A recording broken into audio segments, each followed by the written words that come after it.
She had worked in the mansion for years, quiet, invisible, and always careful to stay out of the way. But that night, the millionaire stepped into the nursery and froze. There she was, lying on the cold floor beside his two sleeping twins, no blanket, no pillow, just exhaustion written across her face. He didn't say a word. His eyes scanned the scene, and something inside him shifted. Was it anger? Disgust? Or something else entirely? What happened next would tear open secrets no one dared to speak, and expose a truth far bigger than one night on a nursery floor. And when you hear it, you might never see the world the same way again. Don't just watch this story, experience it, feel it, and join the thousands speaking out for change. Hit like if you believe her story needs to be heard, drop your thoughts in the comments, and subscribe so you never miss stories that matter. Maria had been the housemaid for nearly 6 years. Every morning, she woke before sunrise, packed her own small lunch, and made the long bus ride into the wealthiest part of the city. She kept her head down, spoke only when spoken to, and poured every ounce of her energy into keeping the millionaire's sprawling home spotless. The twins, bright-eyed, full of energy, were the only ones who ever called her by name. They'd run to her with sticky hands and crooked smiles, tugging at her apron, begging her to play just 5 more minutes before bedtime. Maria never refused. Still, behind her gentle smile, there was a weariness no one seemed to notice. Her own apartment was little more than a cramped room with thin walls, and the weight of bills and family back home in another country pressed on her daily. That night, exhaustion had followed her into the nursery. She thought she'd close her eyes for just a moment while the twins slept. She didn't hear the soft creak of the door, or see the shadow that fell across the room. And in that quiet moment, the world she knew began to shift. The sound of the door clicking shut made Maria jolt awake. She scrambled to her feet, brushing her uniform as if to erase the image of her curled up on the cold floor. The twins stirred slightly but didn't wake. Standing in the doorway was Mr. Davenport, the man whose home she had kept immaculate for years. His expression was unreadable, but his silence was louder than any words. The next morning, something felt different. The head housekeeper avoided her eyes, the driver gave her a short, clipped nod instead of his usual smile. At breakfast, Mrs. Davenport's tone was sharper, her instructions delivered with a chill that made Maria's stomach knot. By noon, Maria was called into the study. The millionaire sat behind a massive oak desk, fingers steepled, eyes fixed on her like a prosecutor awaiting a confession. "I saw you last night," he began. "Sleeping. With the children. On the floor." It wasn't a question, it was an accusation. Maria opened her mouth to explain, but he cut her off. "Do you think that's appropriate? Do you think this is what I pay you for?" Her cheeks burned. She tried to tell him she had been exhausted, that the twins had asked her to stay, that she hadn't meant any harm. But each word seemed to dig her deeper into a hole she couldn't climb out of. Within hours, the whispers began. Staff members she'd once eaten lunch with now kept their distance. Someone muttered the words, "unprofessional," and "crossing boundaries." Another let slip something colder. "What do you expect? People like her don't know their place." That phrase, "people like her," clung to Maria's skin like dirt she couldn't wash away. It wasn't about sleeping on the floor. It was about who she was, where she came from, the color of her skin. By the end of the week, her shifts were cut. She was given smaller tasks, always away from the twins. Their questions, "Where's Maria? Why can't she play with us?" were met with vague excuses. She overheard Mrs. Davenport saying it was better for everyone if boundaries were respected. But the cruelty didn't end there.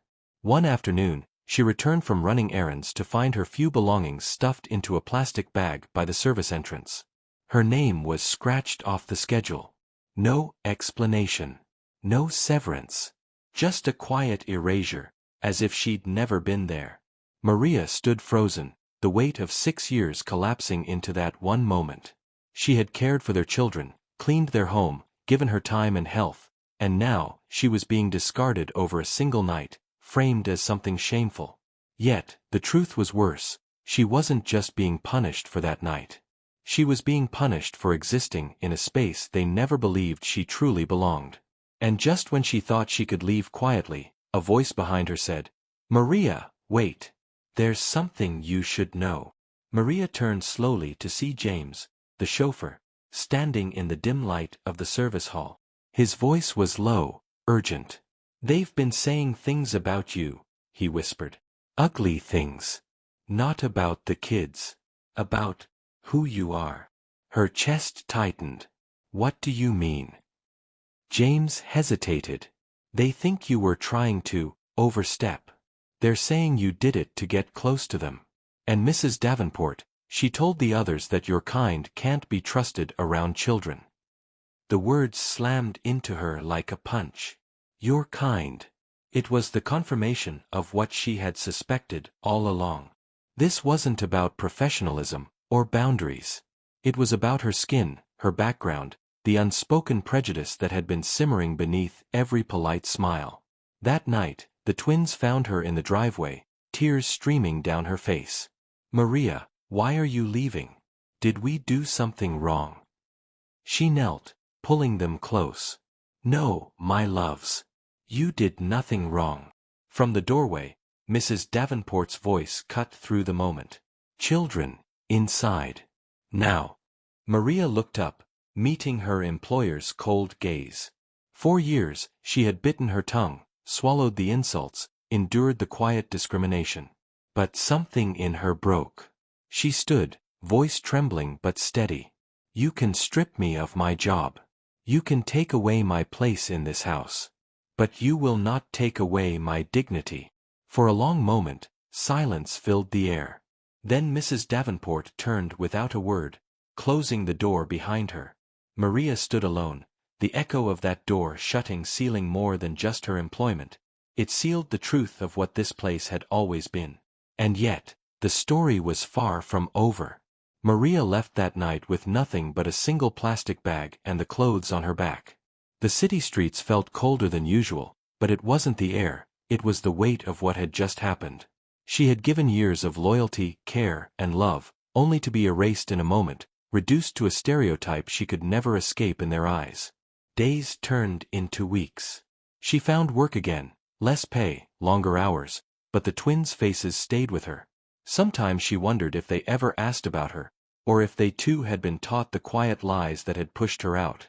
What happened to Maria wasn't an isolated event. It wasn't just about one family's prejudice. It was a reflection of something deeper. A system where the value of a person is measured against the color of their skin, where loyalty can be dismissed and humanity overlooked in an instant. The floor she had slept on that night was cold, but the walls around her had always been colder. She just hadn't seen it clearly until the door closed for the last time. Racism doesn't always shout. Sometimes it whispers behind closed doors. Sometimes it hides in the language of professional boundaries or house rules. Sometimes it wears a smile while it quietly decides who belongs and who doesn't. Maria's story is a reminder, not just of her pain, but of a truth we can't afford to ignore. Prejudice thrives in silence. And if we don't speak, it grows.